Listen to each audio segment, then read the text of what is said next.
Incorporation.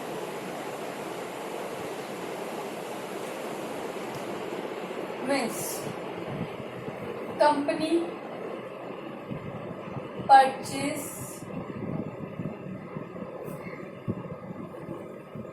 Means XYZ existing company है, इसका business एक दूसरी कंपनी ने नेम ABC कंपनी परचेज कर लिया। इस कंपनी का बिजनेस ABC कंपनी ने परचेज कर लिया। अब इसको परचेज करने के बाद जो प्रॉफिट हुआ वो हमें देखना है कौन सा प्रायर है। जो प्रॉफिट हुआ उसे हमें अपोर्शन करना है प्रायर में और पोस्ट में। अब प्रायर कौन सा, पोस्ट कौन सा। परचेज हुआ हमारा 1/4/16 को, बट परचेज हुआ अब यहाँ से 1/6/16 को इन कॉर्पोरेट हुई।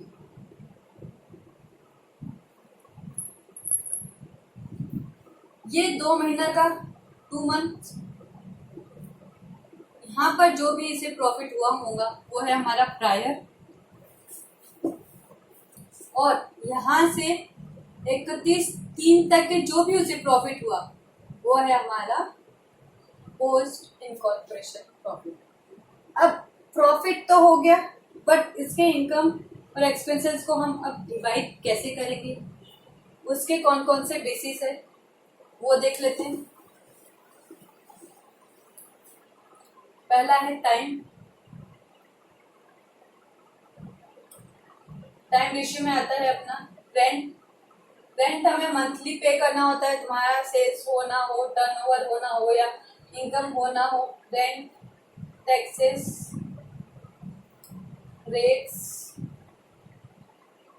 डेप्रिसिएशन एक्सेट्रा, ये सब हमारे टाइम रेशियो है, टाइम बेसिस पर डिवाइड होते हैं। देन आता है हमारा सेल्स। सेल्स रेशियो में आता है carriage inward, outward, commission,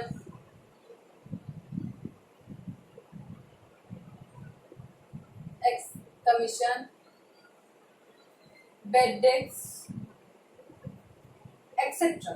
but bad debts के लिए एक पॉइंट, अगर bad debts clearly bad debts हमें बोला है, क्वेश्चन में देखना है हमें कि बेड डेट्स से रिलेटेड क्या मेंशन है, क्या बोला गया है। अगर वहाँ पे कुछ नहीं बोला गया है, कुछ मेंशन नहीं है, तो बेड डेट्स हम सेल्स रेशियो पे डिवाइड करना है। अदरवाइज बोला है कुछ लाइक 1000 तुम्हारे बेड डेट्स है, जिसमें से 300 relates to prior and 700 post, तो हमें इसे कुछ नहीं करना है, हमें इसे अबॉर्शन नहीं करना है, हमें इसे डिवाइड नहीं करना है, और डायरेक्ट हमें पोस्ट और प्रायर के कॉलम में लिख देना है जो भी अमाउंट गिवन है। देन आगे प्रायर एक्सपेंसेस कौन कौन से हैं। वेंडर सैलरी, इफ है वेंडर की सैलरी जो देना है तो वेंडर सैलरी, और इंटरेस्ट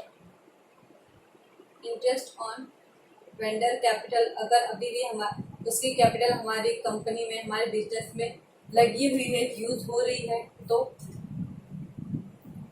पोस्ट कंपनी इनकॉर्पोरेट होने के बाद ही हम शेयर्स इशू करेंगे, डिबेंचर्स इशू करेंगे। फॉर्मेशन एक्सपेंस है वो भी हम कंपनी फॉर्म करेंगे तभी लगेंगे ना हमें फॉर्मेशन एक्सपेंस। देन उसके बाद आते हैं प्रिलिमिनरी एक्सपेंस, डायरेक्टर अपॉइंट करेंगे तो डायरेक्टर की फीस, रेम्यूनरेशन एक्सेट्रा। वो एक्सपेंसेस है जो हमें कंपनी फॉर्म करने के बाद ही लगने वाले हैं, वो हम डायरेक्ट पोस्ट में लिखेंगे, टाइम रेशियो सेल्स रेशियो को ना देखते। देन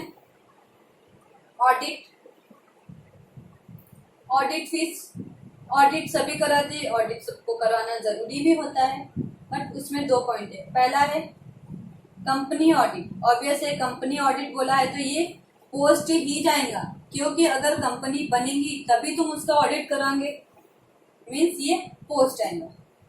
देन सेकंड है tax audit. Tax audit sales ratio of that period, sales of that period. Tax audit divide होगा हमारा सेल्स या turnover related to that period. यहां तक हो गए। लास्ट एक पॉइंट बचा है हमारा interest on PC given to vendor. हम इंटरेस्ट दे रहे हैं, इंटरेस्ट टू वेंडर। अब वेंडर को इंटरेस्ट तो हम पे कर रहे हैं फॉर पीसी, लेकिन किस पीरियड का दे रहे हैं उसे हम अपोर्शन कैसे करेंगे, उसे हम डिवाइड कैसे करेंगे। अगर हमारा पीरियड है पहला फ्रॉम एक्विजिशन 1/4/16, मतलब जब हमने एक्विजिशन किया था, टू इनकॉर्पोरेशन मतलब कि 1/6/16 तक के, तो वो जाएगा हमारा प्रायर में। बट अगर यहां पर भी ना देते हुए हमने 1/6/16 से भी आगे की कोई डेट दी है जब हमने उसे इंटरेस्ट पे किया, तो जाएगा हमारा कंप्लीटली पोस्ट पीरियड इंटरेस्ट। हो गया हमारा प्रॉफिट प्रायर टू इनकॉर्पोरेशन, यहाँ पर कंप्लीट हो गया। प्रॉफिट प्रायर टू इनकॉर्पोरेशन क्या है वो देखा हमने, उसके बेसिस देखे, बेसिस के बाद कौन कौन से इनकम और एक्सपेंसेस है जो हमारे प्रायर है, पोस्ट है, टाइम रेशियो पे डिवाइड होंगे, सेल्स रेशियो पे डिवाइड होंगे, वो देखिए। यहाँ तक के हो गया। अब नाउ